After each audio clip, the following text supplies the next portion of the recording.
अस्सलाम वालेकुम नाज़रीन, मैं हूं आपका अपना सरफराज विकी अल मशहूर सुसरा। सल्लल्लाहु अलैहि वसल्लम, सल्लल्लाहु अलैहि वसल्लम। जैसा कि अपने प्रोग्राम के आगाज़ में ये कहता हूं कि ये दुरूद पाक का जिक्र है और ये कसरत से करना चाहिए और आखिरी सांस तक करना चाहिए। अपनी ज़िंदगियों में इसे शामिल कर लें, क्योंकि दुरूद में वो ताकत है जो कि मैंने पिछले प्रोग्राम में भी कहा था, वो बरूद में नहीं है। बहरहाल चलें प्रोग्राम की तरफ बढ़ते हैं। लोग परेशान होते हैं, बड़े अजीबोगरीब मामलात में भी परेशान होते हैं। जैसा कि बाय द वे, मैं अगर मुल्तान जाऊं और सिंध चला जाऊं, मैं सिंध के अंदर चला जाऊं, वहाँ सिंधी लोग बोल रहे हो और मुझे पता ही ना हो कि मुझे यहाँ लेकर आया गया और मुझे कहकर ये लेकर जाएं कि ईजी हो, जो वहाँ उर्दू बोलने वाले भी लोग मिलेंगे आपको और आपके साथ जो बातचीत होगी वो उर्दू में ही होगी। परेशान ना होइएगा। लेकिन यहाँ पर भी परेशान हो रहे हैं हमारे वज़ीर-ए-आज़म पाकिस्तान। वो कैसे परेशान हो रहे हैं ज़रा दिखाइएगा। People of Palestine and people of Gaza and the genocide and the child killing which is committed by the Israeli Zionist regime by the support of the United States and other Western countries, and to the same people and government who cannot tolerate the oppression which is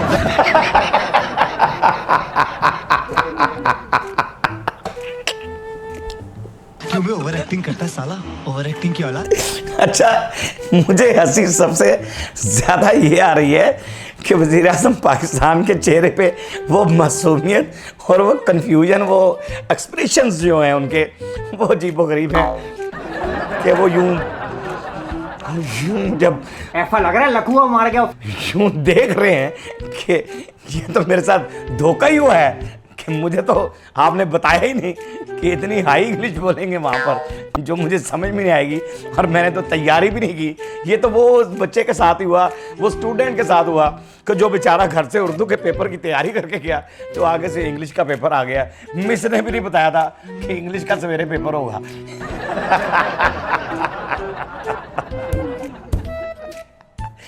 ये confidence होना चाहिए इसमें। मैं जैसा कि पहले भी कहता होता हूँ कि कैमरे की आंख जो है ना, वो मैं भी एक फेम आदमी हूँ, यानी अल्लाह माफ़ी दे, इतना तो फेम नहीं हूँ कि अल्लाह पाक कर देगा कभी मुझे भी वो सुपरस्टार, मैं भी दुनिया का नंबर 1 एंकर होस्ट होऊंगा कभी, तो अल्लाह पाक वो मेरे पे रहमत, और अभी भी शुक्र है उसका, और मैं भी चाहता हूँ कि एक बहुत बड़ा एंकर हूँ। औकात मेरे। लेकिन कॉन्फिडेंस होना चाहिए। कॉन्फिडेंस इतना होना चाहिए कि आपके एक्सप्रेशंस ऐसे लगे, आपके स्टाइल ऐसा लगे कि आप हर चीज़ को समझ रहे हो, जान रहे हैं। आप अजीबो गरीब से एक्सप्रेशन पीछे इधर, ये कैमरे की आंख मियाँ साहब बहुत बारीकी से देखती है। मैं जैसे पहले भी कहता होता हूँ कि इन चीज़ों से थोड़ा सा बचा करें और इंग्लिश ज़रा ठीक कर लें। चलें, यहाँ तो आपके पास ट्रांसलेटर ही नहीं था, लेकिन एक जगह ट्रांसलेटर है। क्या बात है। और आपने तो कमाल कर दिया, जो कि सदर ईरान जब आए हैं पाकिस्तान में, तो मियाँ साहब क्या कह रहे हैं ज़रा देखिए। चश्मे माँ रोशन दिले माँ शाद, चश्मे माँ रोशन दिले माँ शाद। खैर खूब, आपको देख के अब हमारी आंखें ठंडी हुई और हमारा दिल खुश हुआ।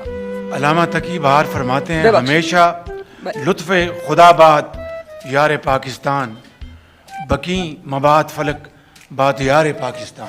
हमेशा अल्लाह ताला का लुत्फ़ हो पाकिस्तान पर, जो कि हमारा दोस्त है, और आसमान कभी भी पाकिस्तान से कोई कीना ना रखे। मैं इस शेर पर अपनी बात ख़त्म करना चाहूँगा। वदा वसल जुदागाना लज़्ज़त दारत, वदा वसल जुदागाना लज़्ज़त दारत, 1000 बार बैरो 100,000 बार ब्या। अच्छा, मैंने इंज लग गया कि लज्जत दाल कह रहे हैं कि लज्जत दाल, कि दाल में जो लज्जत है ना, लक्ष्मी चौक जी की दाल फेंक दी है, बड़ी कमाल।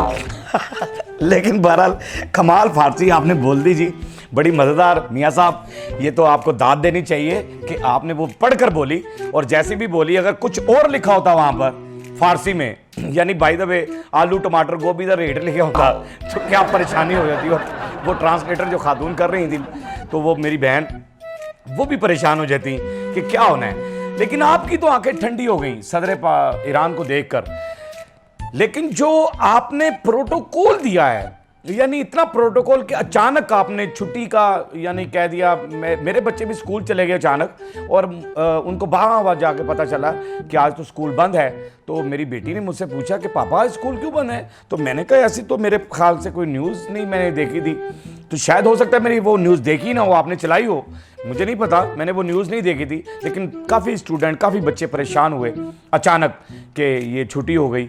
और कभी ऐसा हुआ हो कि आप ईरान के दौरे पे गए हों और ईरान के तमाम स्कूल बंद हो गए, किसी भी मुल्क में आप गए हों और वहाँ के स्कूल बंद कर दिए जाएं आपकी आने की खुशी में, आपके लिए कभी ऐसा हुआ हो कि रोड बंद हो गए हों, आप गए हैं और रोड बंद हो गए, चारों तरफ से रोड बंद है, पब्लिक को नहीं आने दिया जा रहा, जो पब्लिक परेशान हुई है, और फिर न्यूजीलैंड की टीम भी आई हुई है, उसकी लिए भी आपने प्रोटोकॉल। मैं समझता हूं कि अगर आप लोग ये चीज़ें मुहैया ही नहीं कर सकते कि आसानी से, और लोग, मैं समझता हूं कि वो लोग ये सोच रहे होंगे कि यार पाकिस्तान में ऐसा क्या मामला है कि आज़ाद मुल्क है और आज़ादी के साथ घूम फिर भी नहीं सकते हैं, इनको ये इतनी सिक्योरिटी देनी पड़ती है। मैंने वहाँ भी खड़े खड़े देखे हैं पुलिस वाले, ऐसी ऐसी जगहों पे भी देखे कि जहां ज़रूरत भी नहीं है, गली कूचों के अंदर मैंने देखा कि पुलिस वाले खड़े, 3-3 पुलिस वाले, 4-4 पुलिस वाले खड़े हुए हैं और वो ड्यूटियां दे रहे हैं। किसके लिए?